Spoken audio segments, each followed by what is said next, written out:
नमस्ते। आज हम गणित की एक बहुत ही दिलचस्प दुनिया में गोता लगाने वाले हैं, बहुपद। अगर कोई कक्षा 10 में है या बस अपने मैथ्स के कॉन्सेप्ट्स को और भी मजबूत करना चाहता है तो ये सफर बिल्कुल सही है। तो चलो शुरू करते हैं। तो आगे हम क्या क्या करने वाले हैं, चलिए एक नज़र डालते हैं। हम इन 5 ज़रूरी टॉपिक्स को एक एक करके समझेंगे ताकि आखिर तक बहुपदों की एक अच्छी और पक्की समझ बन जाए। तो चलिए सबसे पहले और सबसे ज़रूरी सवाल से शुरू करते हैं। जब हम कहते हैं बहुपद तो इसका असल में मतलब क्या होता है? क्या हर अलजेब्रिक एक्सप्रेशन एक बहुपद होता है? आइए पता करते हैं। अच्छा, किसी भी बहुपद की सबसे ज़रूरी पहचान होती है उसकी घात।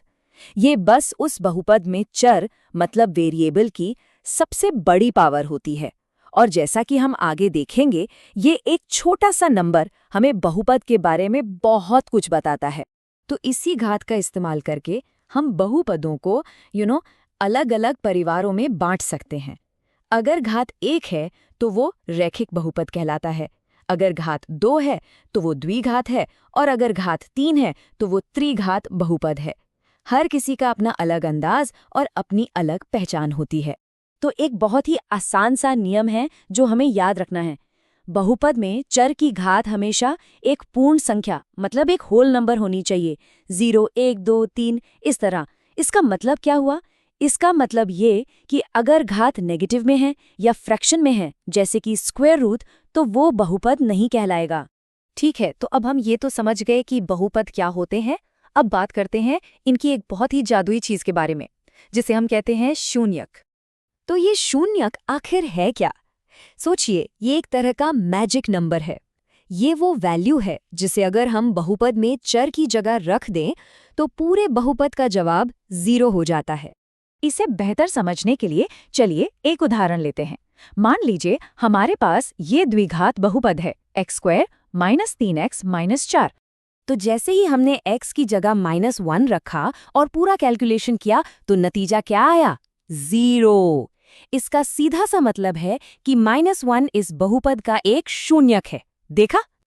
अच्छा, अब जो होने वाला है वो बहुत मजेदार है। हम इस अलजेब्रा वाले आइडिया को लेंगे और उसे एक तस्वीर, एक ग्राफ में देखेंगे। चलिए देखते हैं कि ग्राफ पर ये शून्यक कैसे नजर आते हैं। और यहीं पर हमें एक बहुत ही कमाल का कनेक्शन देखने को मिलता है। किसी भी बहुपद के शून्यक असल में वो जगह होती है जहां उसका ग्राफ एक्स अक्ष को काटता है ना? कितना आसान। तो ये देखने के लिए हम क्या करते हैं, हम अपने बहुपद के लिए x की कुछ वैल्यूज लेते हैं और देखते हैं कि y की क्या वैल्यू आती है, बिल्कुल वैसे ही जैसे हम ग्राफ बनाने से पहले करते हैं। और जब हम इन सारे पॉइंट्स को जोड़ते हैं तो हमें ये यू शेप्ड का कर्व मिलता है जिसे परवलय कहते हैं। और जरा ध्यान से देखिए, ये x अक्ष को कहाँ काट रहा है? ठीक -1 और 4 पर। ये वही तो शून्यक है जो हमने अलजेब्रा से निकाले थे, है ना कमाल की बात? तो इससे हमें एक बहुत जरूरी नियम पता चलता है। किसी बहुपद की जितनी घात होती है उसके ज्यादा से ज्यादा उतने ही शून्यक हो सकते हैं। मतलब एक द्विघात बहुपद के ज्यादा से ज्यादा 2 शून्यक होंगे और एक त्रिघात के ज्यादा से ज्यादा 3। तो अब देखिए, इन अलग अलग ग्राफ्स को देखकर शून्यकों की संख्या बताना कितना आसान हो गया है। बस ये गिनना है कि ग्राफ एक्स अक्ष को कितनी बार छू रहा है या काट रहा है, बस। चलिए अब एक और गहरे राज से पर्दा उठाते हैं। एक ऐसा कनेक्शन जो बहुपद के शून्यकों और उसके गुणांकों के बीच छिपा हुआ है।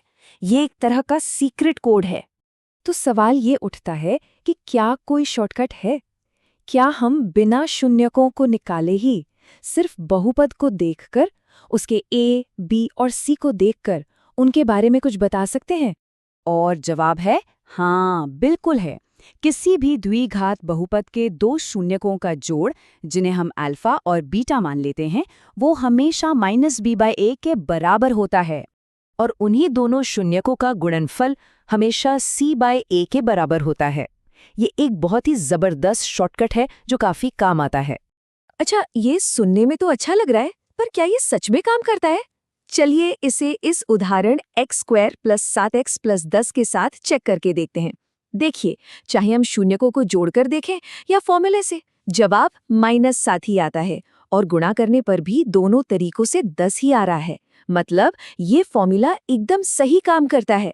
और अब हमारे आखिरी पड़ाव पर हम एक बहुत ही कामगी टेक्निक सीखेंगे जो इन सारे कॉन्सेप्ट्स को एक साथ जोड़ती है, और वो है विभाजन एल्गोरिथम। ये सुनने में थोड़ा मुश्किल लग सकता है, पर यह बिल्कुल वैसा ही है जैसा हम बचपन में नंबर्स के साथ करते थे कि भाज्य बराबर होता है भाजक गुणा भागफल जमा शेषफल के।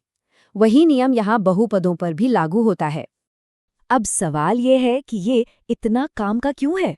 सोचिए, अगर हमारे पास एक त्रिघात बहुपद है और हमें उसका सिर्फ एक शून्यक पता है, तो हम बाकी के दो कैसे निकालेंगे? यहीं पर ये डिवीजन काम आता है। हम उस एक शून्यक से बहुपद को भाग देते हैं और हमें एक छोटा द्विघात बहुपद मिल जाता है, जिसके शून्य खोजना तो हम जानते ही। तो इस पूरी बातचीत के बाद एक सवाल मन में आता है। हमने द्विघात बहुपद के नियम तो देख लिए, लेकिन क्या ये खूबसूरत पैटर्न त्रिघात या उससे भी बड़ी घात वाले बहुपदों पर भी लागू होते हैं? ये एक सोचने वाली बात है ना?